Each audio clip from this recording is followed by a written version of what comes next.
Hey, what's up, Hoosier fans? Welcome back to another edition of Under the Hood with IU Football, presented by your Central Indiana Ford dealers, proud sponsor of IU Football. Visit your local Central Indiana Ford dealer today. Rhett Lewis back here with you. Look, obviously following a disappointing result in Ann Arbor against Michigan, but another opportunity now at the halfway point of this season to find your way to bowl eligibility here for the Hoosiers. Obviously, 6 games remain, and it starts with a date with Rutgers coming up this Saturday on homecoming, and obviously looking forward to that. And we will get into all of it now as we begin by kind of taking a look back and welcoming in our next guest here on our Under the Hood series, the longest tenured assistant coach on the staff right now, cornerbacks coach in his 13th season here at Indiana. Coach Brandon Shelby is here with us. Coach, thanks for giving us a few minutes of your time here on a busy week. Certainly appreciate it. No, I appreciate you guys having me. So I've been watching this show, man, and I'm glad you guys are having me on. Well, it's a pleasure, certainly, to get a chance to talk to you. So obviously, look, as I mentioned, Michigan didn't go the way anybody wanted. And then, you kind of go a little bit further back, and obviously, Maryland didn't either. So 2 tough results, bye week in between. But it does feel like now represents an opportunity to kind of flush that, right, and understand what lies ahead with these next 6 opportunities. How are you guys kind of approaching that? Well, you got to go back and review what went wrong. How do we get better? Of course, you got to do that on Sunday, and then we got to flush it. We got to move on to our next opponent. I mean, the first half of the season, we had some teams that were highly ranked. They don't beat themselves, and a lot of times we beat ourselves. I mean, you go back and look at some teams that we lost to and not making excuses. A lot of those guys are 16 and 3 or 4. They haven't lost a whole lot of games, and what we have to do is just get back to do what we do well, get our eyes right, play fast, play physical, and don't beat ourselves. I mean, when you go back and look at some of the games that kind of got out of control, we had just mental bust, nothing that the other team did. They executed and we didn't. So that's what we try to get to the guys. And if we execute, we do our job, we're pretty good. I mean, if you look at the first quarter and a half, even last week at Ann Arbor, I mean, we're doing a great job. Our eyes right. We're playing well. And we have a couple of miscues, and we just kind of lose our way a little bit. So I think hopefully with homecoming this week, we're back at home. We'll be a lot more comfortable around our guys. We get this thing worked out. Yeah, definitely. And when do you start to see that refocusing with players, obviously to understand, all right, Sunday we come in, understand, try to figure out what went wrong. And then, do you start to see it? I know they get their day off early in the week, but do you start to see that Monday, Tuesday, or is it that first big practice day where, man, the things really start to flip and obviously the focus is now all on that next opponent?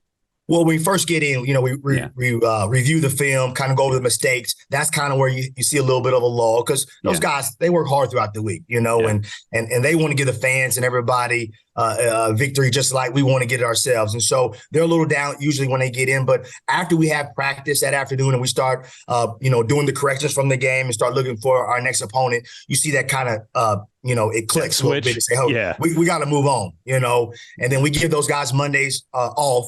But, what they do is that they're going to jump on their iPads and they're going to start reviewing the next opponent. And then when you come in Tuesday, those guys will be chomping at the bit. Usually our Tuesdays are pretty doggone good practices, They get a chance to rest their bodies, get into the training room, get massages, get into the cold pools, and that type of deal. So Tuesday morning, they're usually ready to rock and roll. So you've obviously in your 13 years here, you've been part of a lot of highs and some lows in that time. Obviously, as the kind of the longest tenured, staff member, when things are going well, since you've been here from your perspective, what is it? What's going right? What's Indiana doing well? What does it look like out there? And then how do we kind of rekindle that here in this second half of the season? Well, I think that the years that have gone exceptionally well, the guys we play complementary football. And I think that's what we got to get to. When you look at Rutgers, I mean, I think this is a team that they play tough, but they play complementary football. They make the opposing offenses go the length of the field. They're tough. They tackle well. Special teams is very, very important. And you go back and look at those 19 and 20 years, our special teams were really, really well. Yeah. We didn't do a whole lot of, we call them crimes against the teams, cats. We created takeaways. We didn't turn the ball over. So those are things that we have to do as a team, right, to get back in our winning ways. And when we've been successful, we've done that. And I think that the guys have to understand that everybody has a job. Everybody, when you do your job, you'll get your plays. And sometimes I think when things kind of go awry, we start doing other things to try to help somebody else out, and it makes it worse. And so we have to trust the process and understand that everybody has a job. And when you do your job, we'll be successful. And I think that we just have to keep showing these guys and making it simple. Can't overcomplicate the game. Yeah.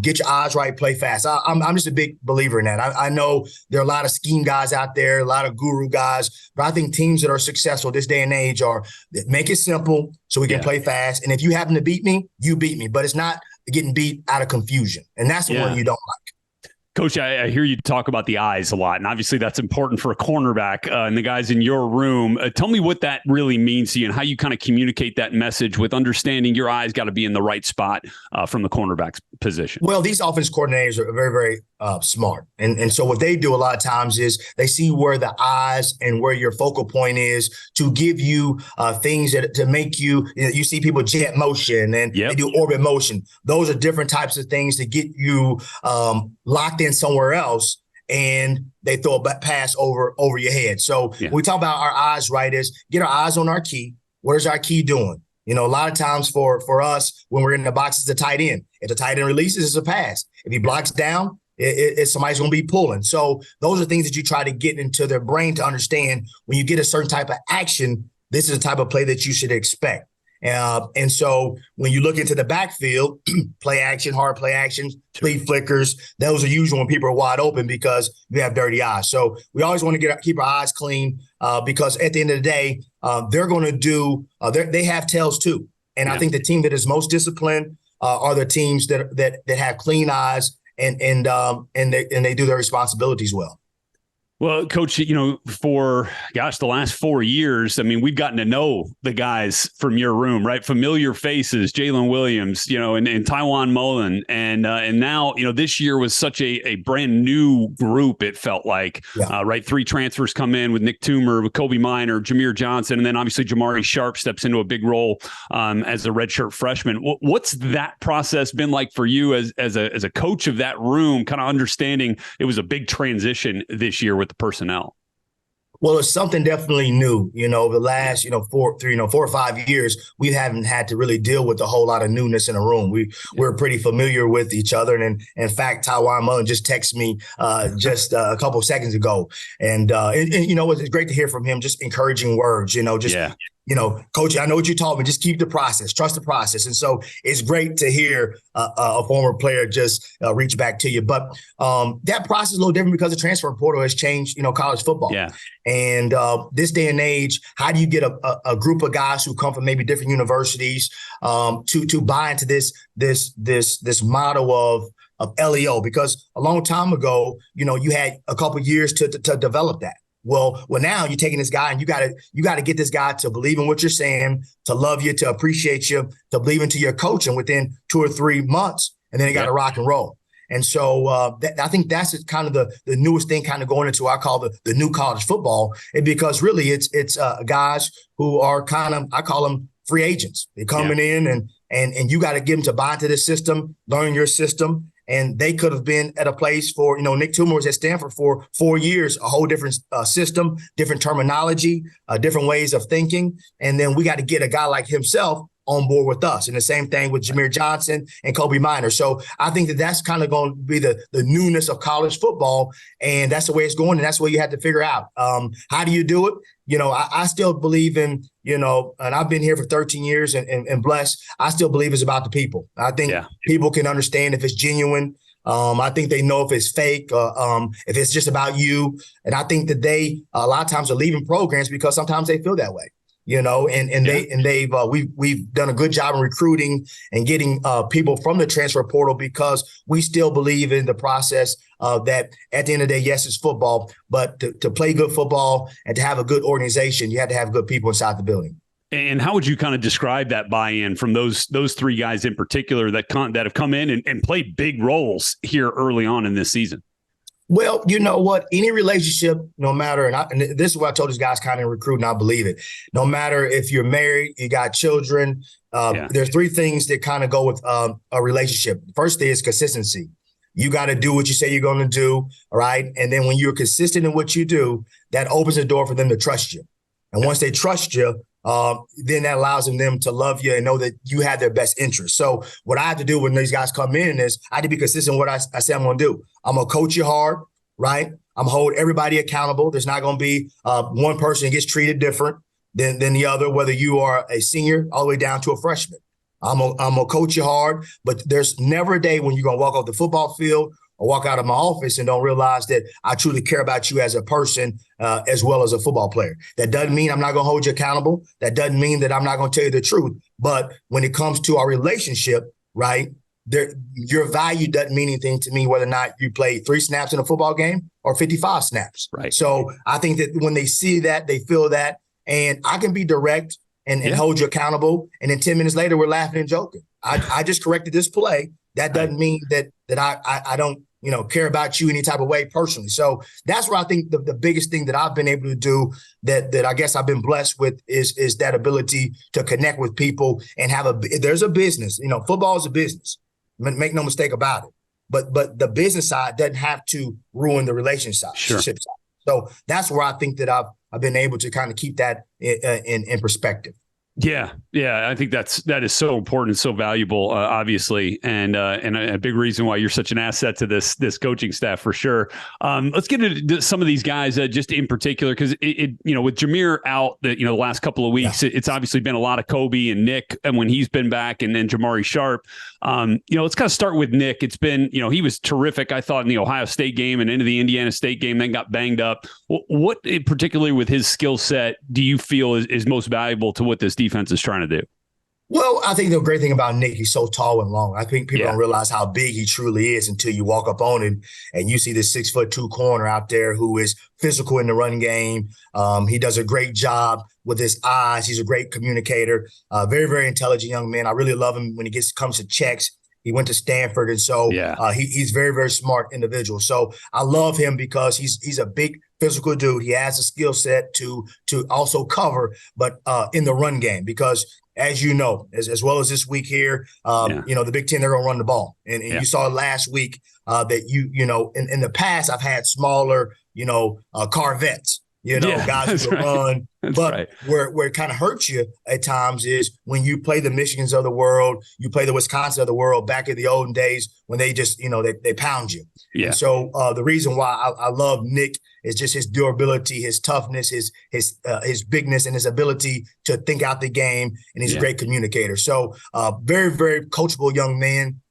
He comes great mom and dad, great people. And that just goes to show you too, when he talks about recruiting and relationships, we had a great one with him, myself, and Coach Teagarden back when he was in high school, and just an awesome young man. And I think that's where he helps us out. His length, his ability to play cover 2, make those quarterbacks throw that long 7 ball, which is a corner route, get in the windows. And I think that's what he allows us to do.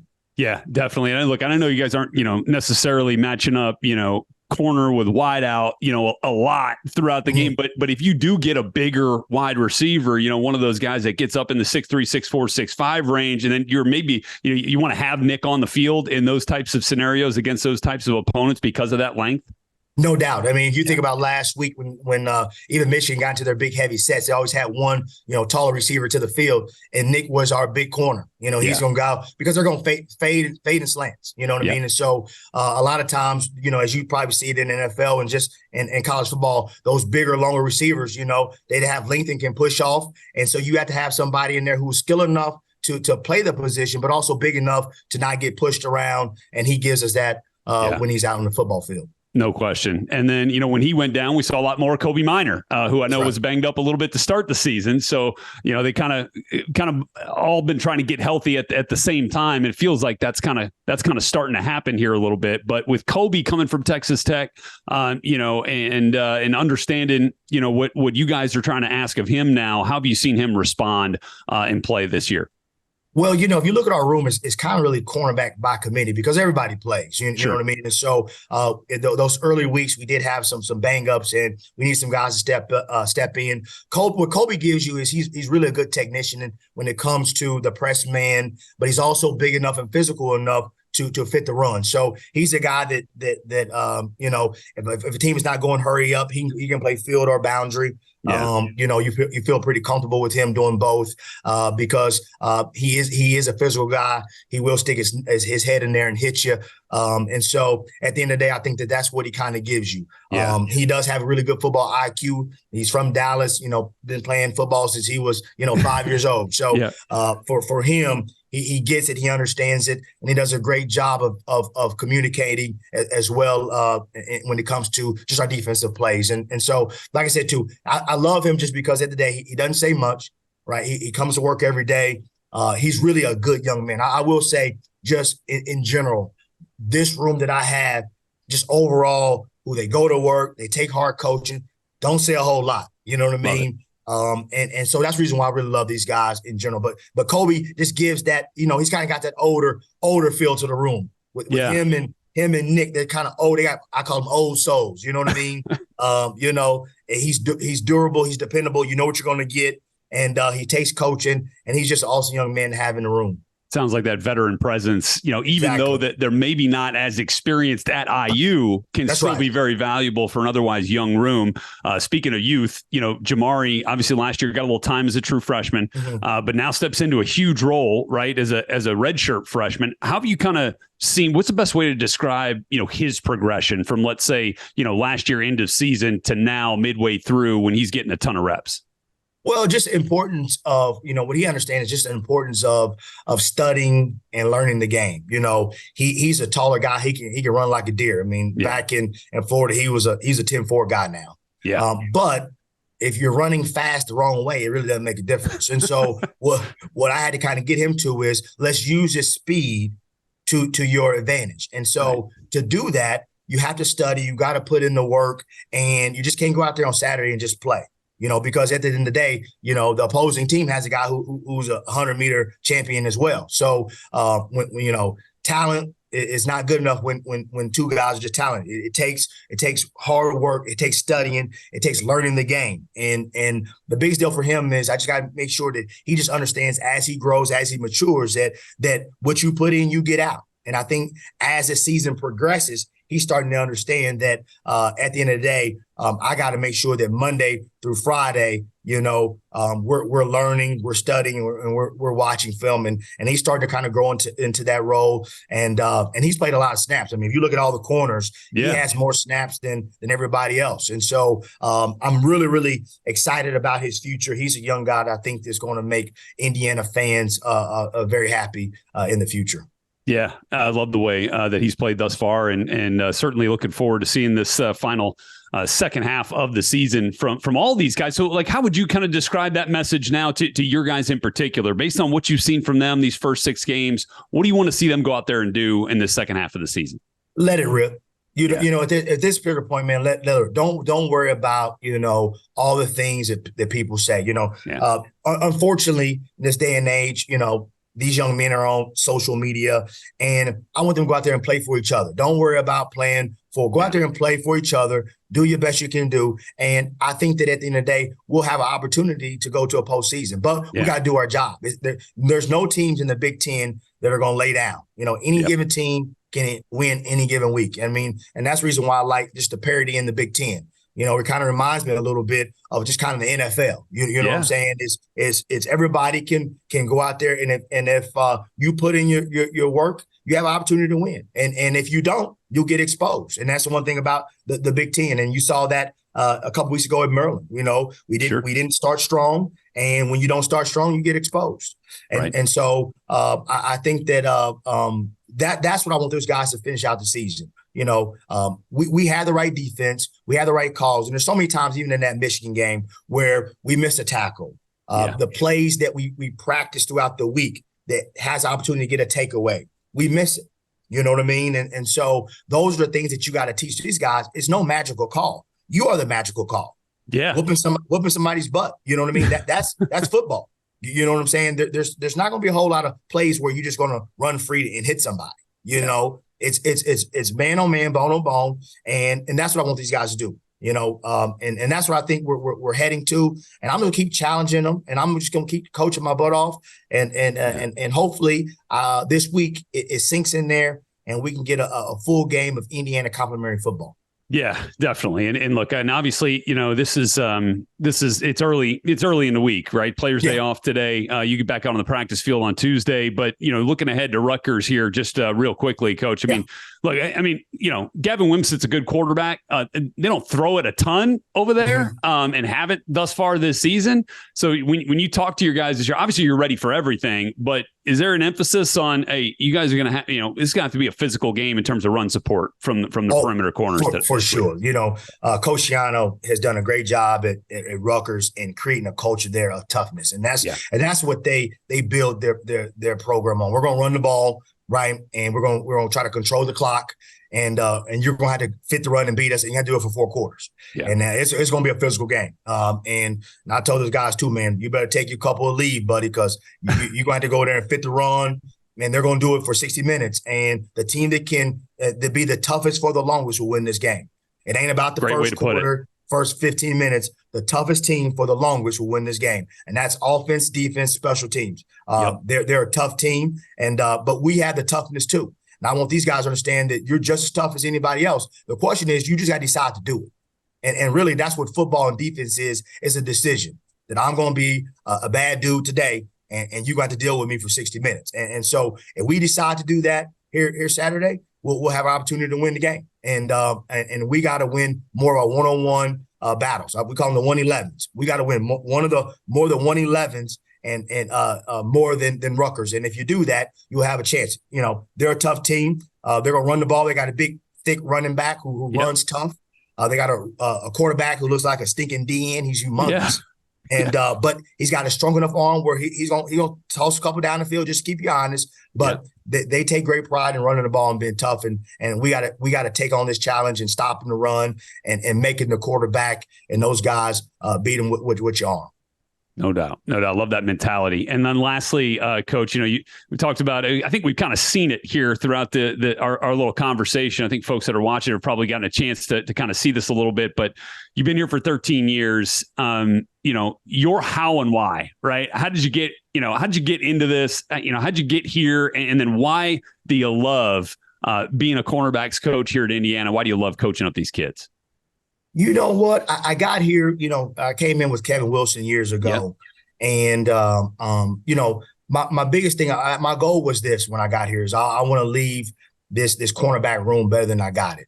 And I wanted to change some history because, you know, so many times people go from job to job to job, but you never really complete the goal that you wanted. And when I got here, it was a team that was in disarray. You know what I mean? And they hadn't won to a bowl game. And I wanted to change our room. You know, I wanted the next guy to come in and say, you know, whenever that is, you know, 20, 30 years ago, whenever it is that he came in, that our room was a room to be proud of, because I wanted the fans of this fan base to be excited about football. And I know the perception about being a basketball suit. I wanted to change that. And so I told the guys, and my goal was to leave the place better than I got it. And, you know, we've done that in 2020. And then the other thing is, you know, I'm about people. You know, I think that this day and age, I've always enjoyed the just the athletic department in general. They're good people. They ask how you're doing. They ask how your family is. There's a genuinely love for each other here. And it starts from Scott Dolson. When I see him, you know, it ain't just, you know, he's so busy, he walks past. He's asking you how you're doing. And so, yes, everybody wants these nice facilities and everybody wants these things. But I think that when you know, you've been to a job where maybe it wasn't the right fit, and it's been the right fit. Tom Allen believes in the young people. And my wife is a college professor here too. She works at the Kelly School. She teaches communication over there. And so education is important to us as well. And so many times in coaches' lives, it's all about us. Well, my wife enjoys teaching over there. And I've always said, as long as Indiana wants me, then I want them back as well. And so I'm gonna keep coaching my butt off. And I like I said too, I just love the thought process of Indiana. I mean, Scott Dolson, he started here 30 some odd years ago, and he worked his way up to become the athletic director. And that old adage, you can work your way up, and it's kind of holds true here at Indiana, and I've always enjoyed it, and I loved it, and it's been a great 13 years. Well, many more to come, we hope. We're certainly glad to have you and lucky to have you here coaching up these cornerbacks, many of which you send to the NFL each and every year, and we appreciate that as well. And obviously look forward to following, guys like Taiwan and Jalen and Rashard when he was in the league as well. So I look forward to seeing that next group, but definitely looking forward to seeing them make some plays on the field these next 6 games, Coach, and appreciate you giving us some time here, man. Yes, sir, Red. Appreciate you, babe, man. I'll see you here in a couple of days. See you here on Friday. No question. As we get ready for Rutgers, a noon kick. And I'll be there with my buddy Don Fisher up in the booth on the IU radio call. Looking forward to it on a homecoming. All right. Thanks for being with us here, everybody, on another episode of Under the Hood with IU Football, presented by your Central Indiana Ford dealers, a proud sponsor of IU Football. Reminder to visit your local Central Indiana Ford dealer today. We'll be back with you on Thursday for another episode of Indiana Football Live as we kind of take a closer look at what this Rutgers game is going to feel like on Saturday. All right. Thanks, everybody. Have a great one.